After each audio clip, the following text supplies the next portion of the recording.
कितने पैसे दूं, 50 करोड़ दूं, 75 10,000 रुपए निकालना शुरू ताकि वोट मिलेगा। अरे 20 सालों से क्यों नहीं दिए? 20 सालों से इन्होंने वो 50 करोड़, 75 करोड़, 100 करोड़ क्यों की आवाज को कोई सुनने वाला नहीं है। एक समय था जब सरकारी रोजगार के लिए लोग तड़पते थे। लोग तड़पते थे कि किसी न किसी तरह सरकारी नौकरी लग जाए, जीवन भर हम सुरक्षित रहेंगे, हमारा आराम हो जाएगा। आज पूछिए इन कर्मचारियों से, पूछिए इनसे इनके पेंशन का क्या हुआ, कहाँ गया वो पुराना पेंशन?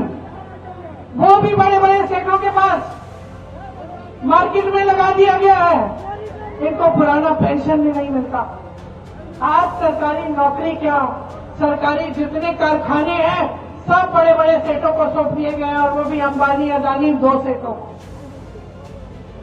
सरकारी जो हवाई अड्डे थे, जो पुल के जो ठेके थे, जो बंदरगाह थे, जो बड़े बड़े कारखाने थे, सब इन्हीं लोगों को। यहाँ आपकी जमीन 1 रुपया प्रति एकड़ पे अडानी को दी जा रही है। अरे 1 रुपया प्रति एकड़ पे, आप सोचो अगर आपको 1 रुपया प्रति एकड़ पे जमीन मिल जाती तो आप क्या नहीं कर सकते थे? आप अपने बच्चों को पढ़ा सकते थे, आप अपना भविष्य बना सकते थे। लेकिन दी किसको? दी किसको? एक ऐसे उद्योगपति को जिसके पास वैसे ही हजारों करोड़ है, जिसको जमीन की जरूरत भी नहीं है। ये है मोदी जी का साम्राज्य कि आपके चलने के लिए रास्ता नहीं है, कह रहा है नौजवान। गांव में चलने के लिए रास्ता नहीं है। 20 सालों से इन्होंने सरकार चलाई है। आज आपसे वोट मांगते हैं, आज आपको बहनों आपको 10,000 रुपए भेजते हैं ताकि आपके वोट उनको मिल जाए, और आपकी सड़क 20 सालों से नहीं बनाई, आपकी पाठशाला नहीं, आपकी चीनी की मिल से चाय पिएंगे, मीठी मीठी चाय पीने आएंगे। कितने साल गुजर गए, चीनी मिल ठप का ठप पड़ा हुआ है, बंद का बंद पड़ा हुआ है। ये है हालत आपकी। ये है मोदी जी का साम्राज्य कि बिहार में अपना मुख्यमंत्री है आपका, लेकिन उसकी भी सुनवाई नहीं है। नीतीश कुमार जी की आज कोई सुनवाई नहीं है। मोदी जी बड़े चिंतित हो रहे थे कि अरे कांग्रेस पार्टी की पोस्टर देखो, इसमें तो तेजस्वी जी को बौना बना रखा है, या तेजस्वी जी के पोस्टर देखो, इसमें राहुल गांधी को बौना बना रखा है। बहुत चिंता है इनको भाई राहुल गांधी जी के भविष्य की, तेजस्वी जी के भविष्य की आपकी चिंता नहीं है। कमाल है, देश के प्रधानमंत्री हैं, देश के मुख्यमंत्री को तो मंच पे लाते नहीं है अपने साथ, दूसरी पार्टियों के पोस्टर को देखने में समय व्यर्थ कर रहे हैं। अपना समय उनको किस चीज में डालना चाहिए था? किस चीज में? यहाँ बिहार में देश के सबसे ज्यादा नौजवान हैं, सबसे ज्यादा नौजवान इस प्रदेश में, सबसे संघर्षशील नौजवान इस प्रदेश में। कन्याकुमारी से लेकर कश्मीर तक जहां जहां जाओ, जहां मजदूर दिखेंगे, जहां कोई काम करता हुआ दिखेगा, पूछोगे कि भाई कहां के हो, बोलेगा मैं बिहार का हूं। और मोदी जी आपको रोजगार देने के बजाय दूसरी पार्टियों की पोस्टर पे टिप्पणी कर रहे हैं, और यहां आकर हर चुनाव में आपसे कहते हैं कितने पैसे दूं, 50 करोड़ दूं, 75 करोड़ दूं। मैं तो कहती हूं कि भैया मत दो, अब छोड़ दो, झूठी बातें मत बोलो, ये सब मत कहो, हमें सुनना नहीं है किसी को, सब थक गए हैं। हर चुनाव में आप कहते हैं ये दूंगा वो दूंगा, कुछ देते ही नहीं है। चुनाव से पहले 10,000 रुपए निकालना शुरू ताकि वोट मिलेगा। अरे 20 सालों से क्यों नहीं दिए? 20 सालों से इन्होंने वो 50 करोड़, 75 करोड़, 100 करोड़ क्यों नहीं दिए? वो 50 करोड़ अगर देते तो ये चीनी का मिल चल जाता। तो आप घर बुलाते मोदी जी को, चाय पिलाते मोदी जी को। सिर्फ चुनाव के समय सिर्फ चुनाव के समय आपकी बात होती है, बाकी 5 सालों में अडानी की बात होती है, अंबानी की बात होती है। यहाँ मेरी बहनें बैठी है, खड़ी हैं यहाँ। सबसे बड़ा संघर्ष आपका है, सबसे ज्यादा संघर्ष आप करती हो।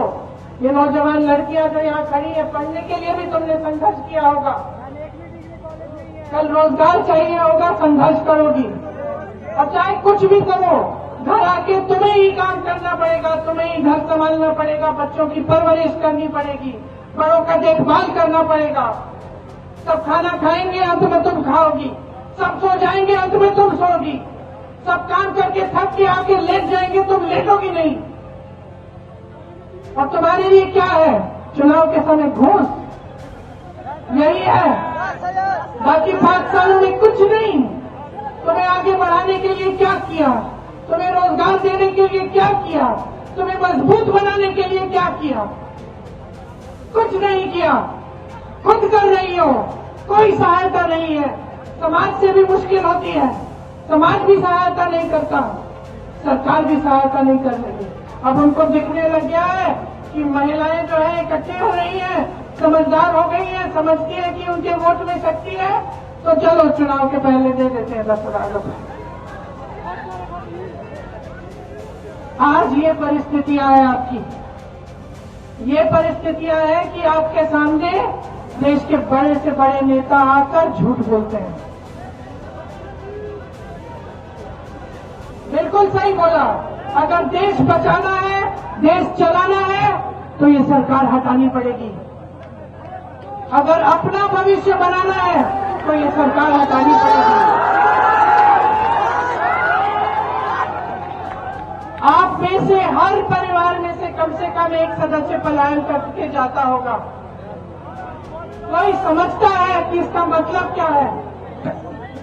कोई समझता है कि जब यहां से बड़े शहर में जाते हो, अपनों को छोड़ के जाते हो, अपने परिवारों को छोड़ के जाते हो, अपनी बीवियों को, बच्चों को, माँ बाप को, माँ बाप बीमार है, बुढ़े हैं, आ नहीं सकते वापस, संघर्ष करते हैं यहाँ पे, तुम संघर्ष करते हो वहां पे। 10-10 लोग एक कमरे में फूटे हुए सोते हैं रात को।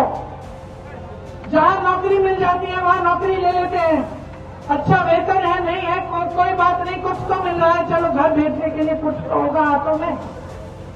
दिन रात काम करते हो, अपमान सहते हो, लोग उल्टा सीधा बोलते हैं, सह लेते हो, पी लेते हो, चुप रहते हो, क्योंकि और कोई चारा नहीं, मजबूरी है। दूर जाते हो, इतनी दूर जाते हो, इतनी दूर जाते हो अपने परिवारों को छोड़कर। कोई अपना नहीं होता किसी बड़े शहर में, कोई सहायता नहीं करता।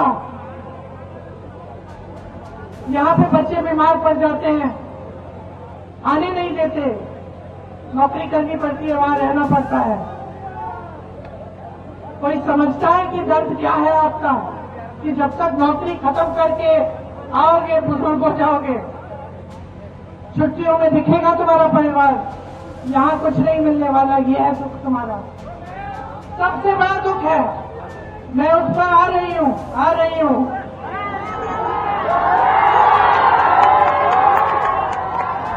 देखो, सुनो, समझो मेरी बात। हाँ, समझो मेरी बात। पहले रोजगार कहाँ से मिलता था? सबसे पहले सुन लो ध्यान से, सबसे पहले खेती किसानी से मिलता था। खेती करते थे, पैसे कमा लेते थे, खेती में रोजगार भी बन जाता था, मजदूरी भी लग जाती थी। आज उसमें पैसे नहीं रहे, कमाई नहीं रही, मुश्किल ही मुश्किल है, सरकार की मदद नहीं है, तो चलो वहां से रोजगार नहीं मिल रहा है। दूसरा, बड़े बड़े सरकारी खजाने होते हैं, खजाने नहीं, कारखाने होते थे, सरकारी नौकरी मिलती थी। आज क्या होता है? सरकारी खजाने होता है, कारखानों में भी ठेकेदारी से नौकरी मिलती है कि नहीं? और जो बचे थे बड़े बड़े कारखाने, बड़े बड़े उद्योग, वो बड़े बड़े उद्योगपतियों को देकर उनका निजीकरण कर दिया है। तो निजीकरण से ना आरक्षण मिलता है और न रोजगार मिल रहा है।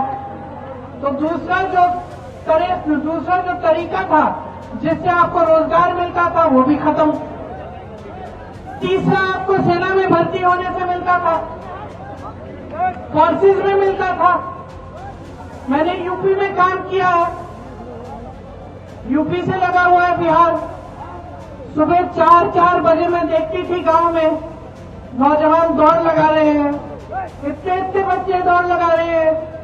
एक बार बहुत 4 बजे थे रात के, सुबह के, और मैंने देखा कि कुछ लड़के एक झुंड बना के दौड़ रहे आ रहे हैं।